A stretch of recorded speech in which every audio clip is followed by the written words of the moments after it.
Hi, this is PubShorts. My name is Dr. KK. I'm Innovation Officer at Trinka and Enago, and I have with me Tony. Tony?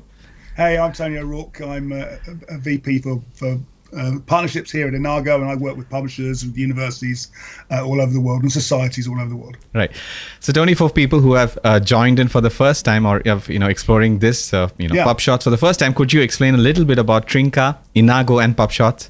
Well, let's take it from the top. So, Enago is a language services company. We specialize in providing a high-level editing and language services translation mostly for academic content, but we also work in other sectors. Trinka is a suite of AI tools that we use for editing and checking scholarly content, and it's being used increasingly by individual researchers and by publishers to validate their content.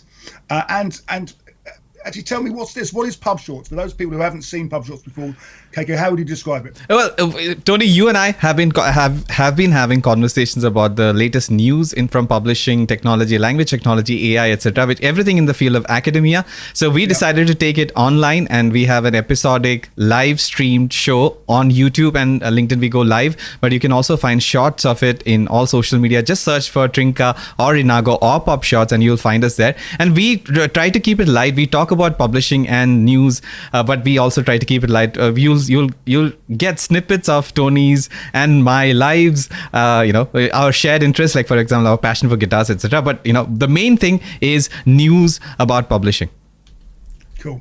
Yeah. Thank you. All right. So are you ready, Tony? We have about 4 or 5 stories to cover in the field of publishing. All right. So the first story that we have is an AI scientist, and at this point I'd like to share the context for the title that we have chosen. So Tony and I are both fans of music, and so this title is a play on a couple of songs by Coldplay, The Scientist and Fix You. We are big fans of it, and so the reason why we are talking about we have that title is that Sakana AI releases an AI scientist which writes scientific papers for $15 a piece. So Tony, first thoughts. What do you think of this? Well, my first thoughts is $15. That's an amazing value. How can anyone do anything for $15? But it is an interesting story. The fact that the technology is now getting to the point where it's not just curating content, but it's actually creating new content. Right. I think is quite interesting. I mean, there are all sorts of sort of copyright and validation issues behind it. Right. That was, I didn't give anyone ground for concern, but I think it's a bold move, and it's certainly something which I'm going to watch closely. Right. Let me go back to the story. So this is from a Japanese AI startup called Sakana AI. It's called the AI Scientist. It enables, I guess, it several research use cases using foundation models and large language models, and it is curated in collaboration with the Forster Lab for AI Research at the University of Oxford, and also from the University of British Columbia. And it is capable of doing a lot of different things. And what I've read from this was the first sort of interaction. We have 2 other stories on it, that it can generate ideas, it can write papers, it can review papers, and it does really well. So I'll let you speak about what you think of this news story in a little more detail, Tony. Well, one of the things I thought was interesting is how there seems to be sort of 2 divergent opinions at the moment. You've got someone like the European Union who are actively, going out there. There was an AI Act passed back in May where they were saying, well, we want to encourage the use of AI. We think that there is a role for AI in research, in technology. Right. And then on the other hand, you've got the National Institutes for Health who are saying, actually, listen, you can't use AI, you can't use any kind of generative AI, if I understand their side correctly, for any kind of research application or research funding. So there seems to what's interesting to me is the dynamic, and I'm just curious to see where this is all going to end up. Excellent. Where is it going to lead? So this is a nice segue. So the next story related to this is the Nature's, I think, an opinion piece by Nature. Now this is behind a paywall, but I've got a copy, annotated copy, and I'm just going to go through some of the highlights. So first of all, from this article, the writer of the article thinks that the output is not earth-shattering, and the system can only do in the research in the field of machine learning itself. Remember, Tony, last week we talked about it, that you mentioned that it is not a wide spectrum thing, and they are also saying as a sort of a weakness that it cannot actually do the work itself. It can only sort of create sort of fake, I guess, generated work. So that's one point. And the couple of other points is that I think it is based on a large language model using a paper that describes a machine learning algorithm as a template. It starts from searching the literature. So it goes through the entire process. It searches the literature. Then it comes up with some content, and it uses something called as an evolutionary computation, which is based on Darwinian evolution. So it's iterative and it improves itself. And eventually it can also do a review of the paper. And there are different models and different sort of accuracies. I'll talk about that a little more in the next segment. But the two interviewees, I suppose, the people who are asked about this, they say that this entire idea that AI can facilitate let's say research, discovery research related, in the sense paper reading, literature reading, and eventually generation of content or synthesis of content. The persons interviewed say that it's a reductive way of how things are. 5 hours of the example that they say is that the 5 hours of reading, let's say papers on a computer screen or whatever, it may not be as productive as a 5-minute conversation at the water cooler. And what you've hit on the head there, I think, is one very good practical way of using AI is to be able to summarize content. I mean, look, every year there are 3+ million articles published in the scholarly world, in scholarly journals. No scientist, no matter how good or how productive or how prolific they are, can keep up with every single paper in the literature. Right. So I can see there is an actual good role. In fact, we've actually got tools ourselves where we're starting to do that. Right. In terms of being able to sort of curate the literature in a proper managed way. So the people who are interviewed, commented on these kind of things as well as, the one, I think, consensus praise for this news story and the paper, which I'm about to show you, is that everything is out in the open. People can critique it and check out what it's actually done. And they have already found that it has a popularity bias. That is classic with any artificial intelligence or any sort of machine learning algorithm. It keeps on giving you the most likely things that you want to read. So there is that problem. And they briefly mention that AI in general can be used for optimizing work for repetitive tasks and everything. So this is what I have. I'll quickly go through the next paper, the paper itself. So this is published in bilster45.github.io. This is a long document. So I'm going to just read out key findings and I'll hand it over to Tony to talk about it. So this, as I mentioned, the AI scientists successfully generated complete research papers. That is, when I first read it, Tony, this was a big red flag, including mathematical descriptions, experimental details, results, and future work sections at a cost of less than $15 per paper. It writes papers, but there is also an automated reviewer. It is trained on the ICLR 2022 open review data, which we talked about in the last episode as well. And it exhibited near human performances in evaluating paper quality, achieving 70% accuracy and surpassing human F1 scores. So human F1 scores are, if you're not familiar, it is a sort of a mean, I think it's a mean of recall and precision, which are two items that are used to evaluate how accurate an AI is. And a couple of other things, and I'll let you speak. Claude Sonnet 3.5, it produced the highest quality paper. So now this is the generative side of it. When different LLMs were compared in terms of what creates the best quality paper, Claude's Sonnet 3.5 outdid GPT-4o and several other things, including DeepSeek Coder and Llama 3.1 405B. And finally, obviously this, as I mentioned in the previous Nature article, the paper is self-critical and it cites several pathologies, it calls it, and such as lack of justifications for design choices of the experiments, hallucination of experimental details, and positive interpretation of negative results. And that's what concerns me more than anything else about this. First of all, you've got something which is only 70% with a sense of recall and precision score, which may sound quite high, but if there's a 30% risk of chance of it being wrong, it's wrong. It's not good enough. Right. Yes, it will get better and it will improve.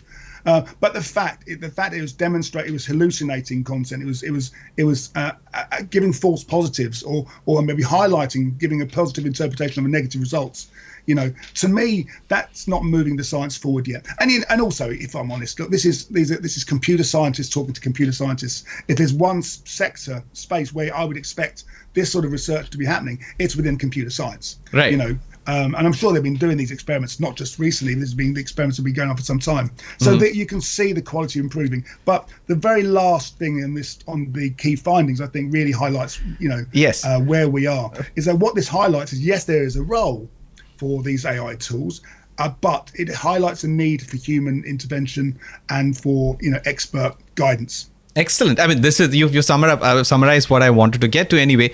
So they clearly state, the paper clearly states that there's a need for human oversight. Tony, where do you stand in terms of human oversight in the context of AI and any research task? I mean, you've already explained it. So let's talk about peer review itself. What do you think? Well, again, with peer review, there is absolutely a role for AI in terms of helping to curate and bring together content, perhaps identify references which may have been missed out from the original content or the original paper, but I'm yet to be convinced that the AI tools at the moment, as they currently stand, will be delivering the kind of performance that a human editor can deliver. Right. But it's a watching brief. I'm sure this, as time will get on, one of the big challenges, and I've worked in publishing for a long time, in scholarly publishing for over 20 years. One of the big challenges in academic publishing today, and in particularly in scholarly journals, is the difficulty in getting reviewers. There's no question, there's no argument that there are more papers, there are more submissions. I mean, to get to 3 million published papers, you're probably looking at 6-7 million papers that are submitted in the world. So good reviewers are being contacted on a regular basis. Publishers have to set the rules in terms of the number of times they're allowed to talk to approach a publisher, a reviewer, to review a paper. So anything that can make the life of the reviewer more enjoyable, more palatable, can help them to reach a decision perhaps more quickly, is a good thing. But it doesn't replace the role of the human reviewer. It supports the human reviewer. Completely agree, and that's why, at least in our product environment, we are trying to develop products where the human is always kept at the forefront and AI is always an assistant, and that gives the best quality. And I firmly believe in it.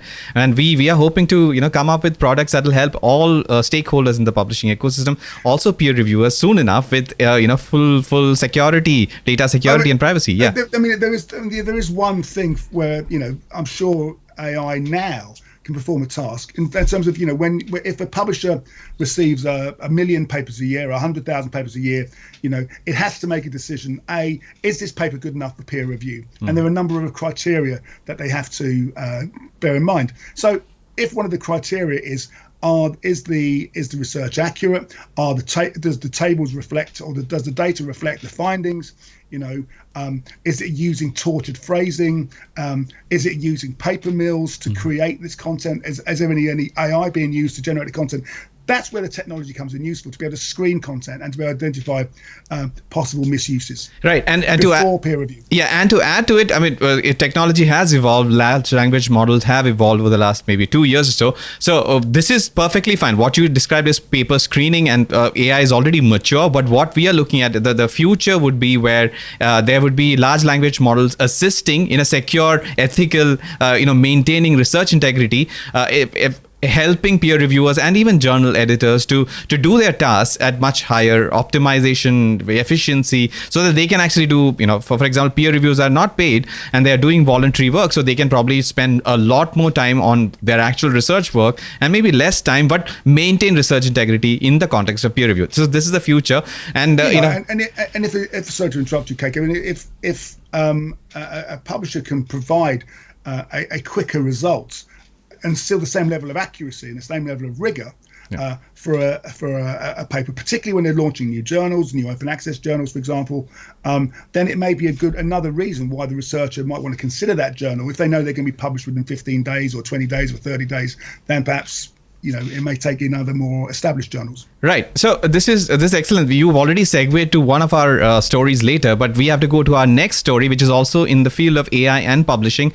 And this is something, Tony, we have discussed in the last episode as well. It is related to intellectual property and data privacy. Another article from Nature. We seem to like Nature and its articles, right, Tony? Would you agree with that? We have a lot of Nature publishes some fantastic content. Right. So to summarize this article, what I want to quickly, so I have some notes here. here, which I'm not sharing. So this is again related to the legal aspects and the ethical challenges posed by generative AI and the tools related to it. And the authors expresses concern that AI could disrupt the integrity of scientific research. And some of the things that are cited are that the big decisions are made in conferences across the world, and because LLMs are there everywhere, people are likely to be using it to extract information that they would have otherwise gone out there and read the papers or refer to the actual sources themselves. And there are problems with the large language models. They tend to create sort of like not very accurate summaries of things, and eventually that decides some or helps in making some of the important decisions. So that's one aspect that the paper points. And the other one it talks about is that the intellectual property rights of the content that is being trained for the large language models. So the authors or the researchers have to have a say in it, and this is what it is. And I think I have an annotated copy here. So I've already explained the 2 points that I want to talk about. So I'll let you now speak about, again, this is a continuing thread. So what do you think about this? This is something that I think every researcher should be worried about and should be concerned about, is how AI is using their content, and perhaps how AI is using their content to learn and to understand and to improve its knowledge, but that author is not being credited for that new piece of knowledge. Mm-hmm. So historically, in the last 5 years, the way a researcher can get tenure and improve in their career and rise in their career is, where are they being published? Where are they speaking? How are they being viewed within their research community? And what is the quality of their research? What's the impact that research is having? If that material has been absorbed into generative AI models and the author's not being credited, right, then that opportunity to further the research is lost. Right. And so I completely understand. In our business, for example, we work with universities and with publishers in terms of offering AI tools. And one of the things we have to be able to offer them is a secure model. So right. An assurance that any content that we're using AI tools to help the author to improve the content is not being used to train our AI. And that's absolutely crystal clear in those models. Yeah, so Tony is talking about Trinca and the privacy first approach that we have across the spectrum. So we do not retain user data or use it for training. So there is even an enterprise specific plan where you can opt out of it. So that's so important. Yeah. And I'm talking to publishers all the time about how their use of our tools in their particular workflows. And in every single conversation I have is, what assurance can you give me that unless we ask you to, unless we want you to build a publisher specific sort of universe, for us, that you will not use our content to train your AI. Perfect segue. So one last point that I have from this paper, obviously there are studies out there which have clearly indicated that researchers, everybody is using AI, and there are artifacts of such use in published research and peer-reviewed research as well. So one interesting quote is that people who are using these models have no idea what they are really capable of, and I wish they'd take protecting themselves and their data more seriously, which is exactly, Tony, what we talked about in the privacy first concern. So this is an interesting thing. I mean, this is the third episode where we are talking about the privacy aspects of it'll keep on happening, the copyright and the intellectual property issue in the use of AI. So we look forward to exploring more in the future news story. So are you ready, Tony, for the next go for it. Next item? I can never talk enough about it. All right. So just a second, I'm loading a note here. So here we have a paper from Retraction Watch, and the paper is titled "The Publisher Retracts More Than 450 Papers from a Journal It Acquired Last Year." So let me give you the first. So this is the 467 articles are from the Journal of Intelligent and Fuzzy Systems, which was acquired. I think a title it took on from it when it acquired iOS Press last November, and the publisher launched a thorough investigation into the journal in April, according to the spokesperson. And Clarivate informed us about concerns relating to the quality of some of the journal's content. And Tony, you mentioned peer review. The investigation in this Retraction Watch article found that the peer review process for some articles was inadequate, leading to the retraction of some of these articles. And he said that the submissions had grown significantly in recent years because the growth in the AI field, which the journal covers, reaching about 10,000 submissions last year. So I'll let you speak. Journal. Yeah. So you just mentioned there's a lot of papers coming in. We don't have enough reviewers, and this is probably the reason for poor quality peer review. So what are your thoughts on this, Tony? Well, I kind of have mixed thoughts about this, really. I don't. First of all, I don't know this particular journal. I know of the journal. It has a very good, certainly had a very good reputation. In its place, it's another computer sciences journal. Excuse me. And it's publishing in an area which is very, very popular and very in vogue at the moment. So the fact that you've got a single journal that's receiving that many papers, and there's been I presume quite a dramatic rate of growth over the last few years, does make you wonder how the journal itself manages that inflow. What processes do they have in place? So what might have been considered perfectly good practice 5 years ago is no longer good practice. Some of the methods and techniques have changed over that time. So I think that so what Sage have done rightly, I think in this case, is following feedback from questions that were raised by Clarivate, who, as you know, are the producers of the Web of Science, the wonderful citation tool. Is they've highlighted the fact that there are question marks, uncertainties around some of the peer review processes, which might be could be citations that were used, it might be tortured phrases that were appeared in the context, and they were right to do so. And they were right to do so. My question about retracted papers, and I think I mentioned this in the previous PubShorts, is if you retract a paper if you retract a paper from a journal, and then that citation is therefore retractable, how does it change the actual research itself?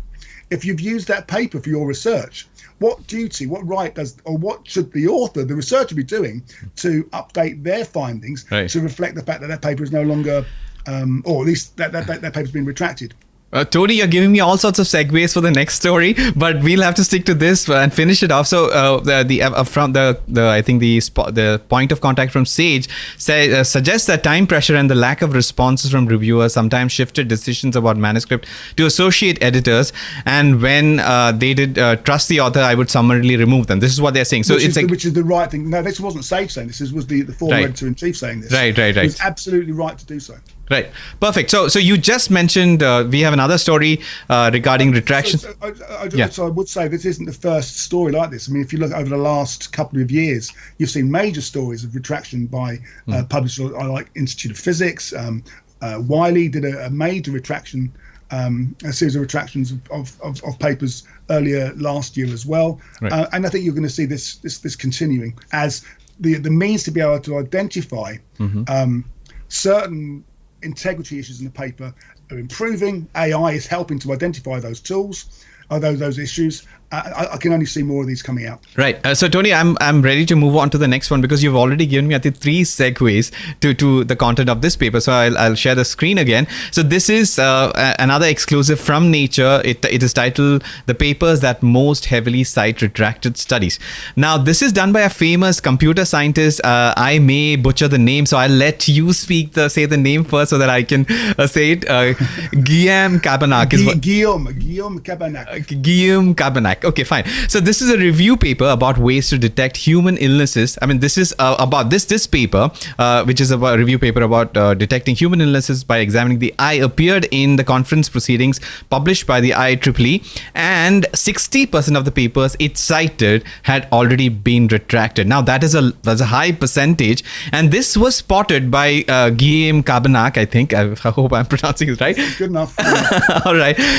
It is spotted by a giant project by this Mr. Cabanach, I suppose, to find papers whose results might be in question because they cite problematic research. And this is, playfully called, or I think intuitively called, the feet of clay detector, which refers to an analogy originally from the Bible about statues or edifices that collapse because of their weak clay foundations. So I'll let you speak about it. So 60% of the papers published in an IEEE conference proceedings, I think. What do you think about it? Well, let's say this. I'm sure this is an exception, and and I applaud IEEE for responding quickly to this as well and starting investigation into this. Right. It just highlights the fact that there have been methods and approaches used to create reference lists that publishers and reviewers haven't necessarily up till now been always able to identify. Right.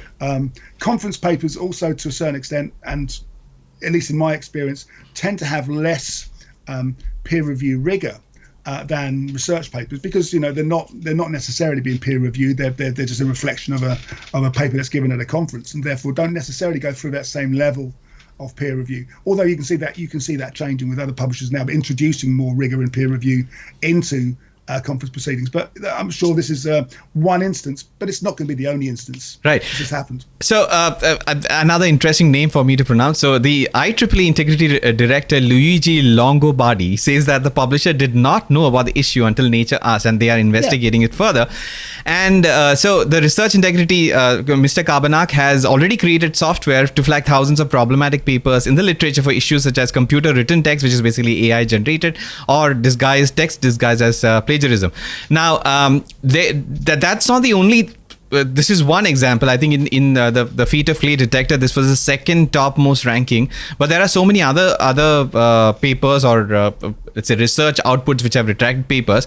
And Mr. Kabanak hangs out in other social media and places like PubPeer. Tony, do you check out PubPeer and do you keep up? I don't. I'm afraid no. I've never looked at it. Right. So PubPeer is a place where I guess voluntary researchers or reviewers, whoever in the academia, they report concerns related to research integrity, and it's one of those places that I'm increasingly finding being reported as a source like retraction watches. And this Mr. Kabanak has explicitly flagged more than 1,700 papers that caught his eye because of some reliance on or retracted work. Now, this is obviously not nice, because a lot of researchers do not want to be told, in the sense that they have cited retracted papers, which is eventually it'll cause their own research. It'll dent their own research trajectories.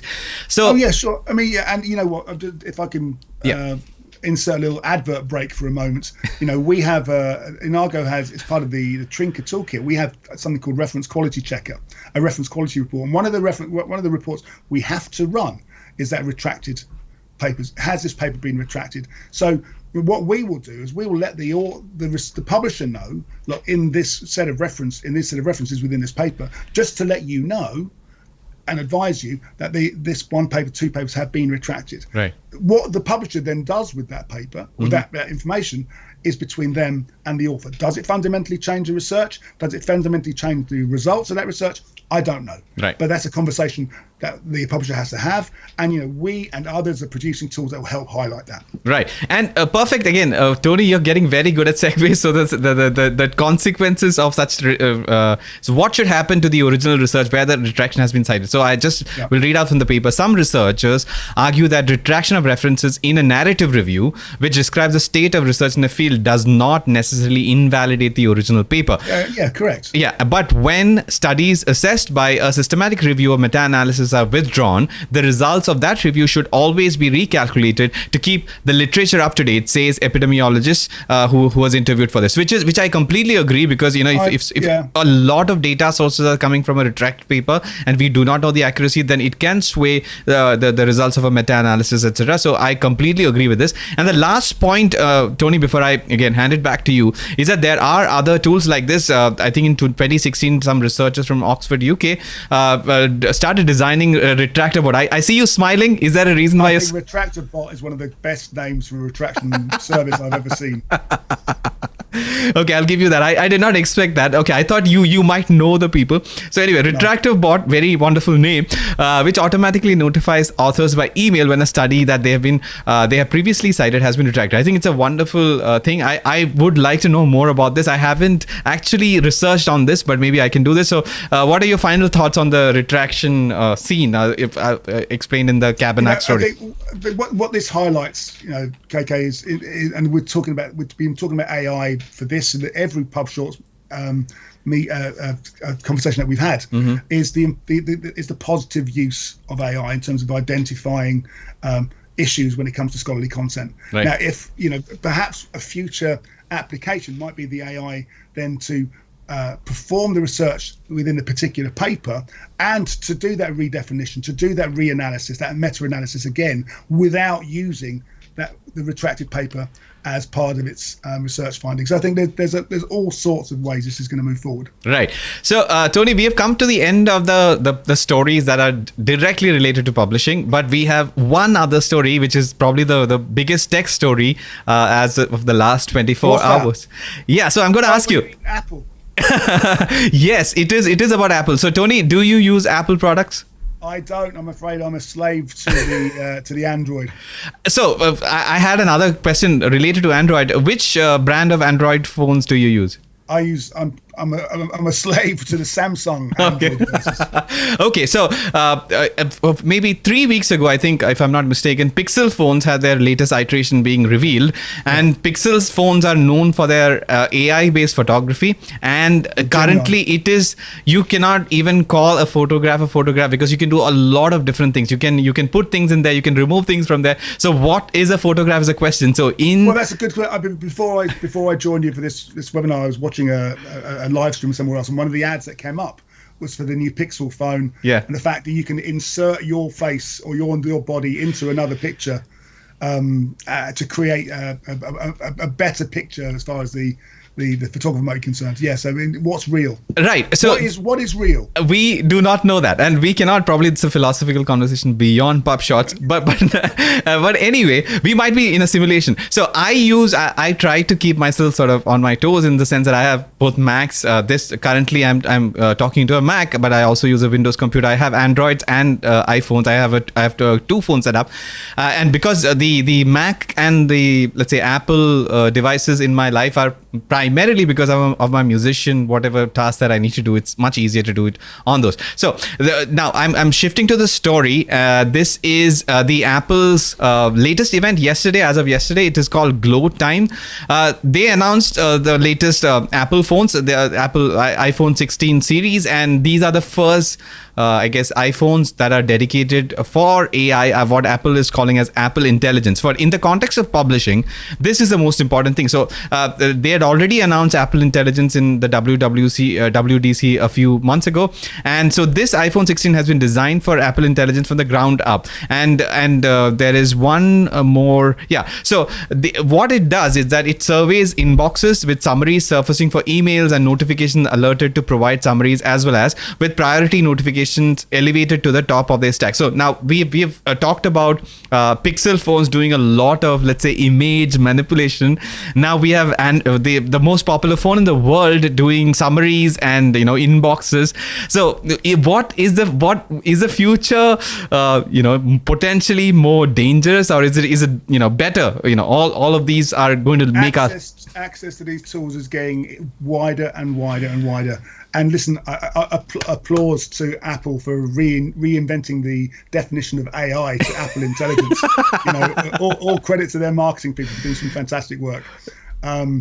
It's just another step in evolution. In 5 years' time and 10 years' time, the conversations that you and I are having today will be almost seem ridiculous, I'm sure, because those will be everyday tasks. These will be everyday tools that we're using to support and to improve the quality of our lives. And we're just in the transition process. Right. So, Tony, general question: in the publishing, let's say, in the world, academia world, do you see a lot of people using Apple, let's say, mobile devices and Apple computers these days? Oh, I think it's fairly mixed. So, you always find Apple devices were being used in things like creative studios. Right. Journalists often preferred using Apple devices because it was easier to create creative content. Mm-hmm. I think it's probably no different now than it was.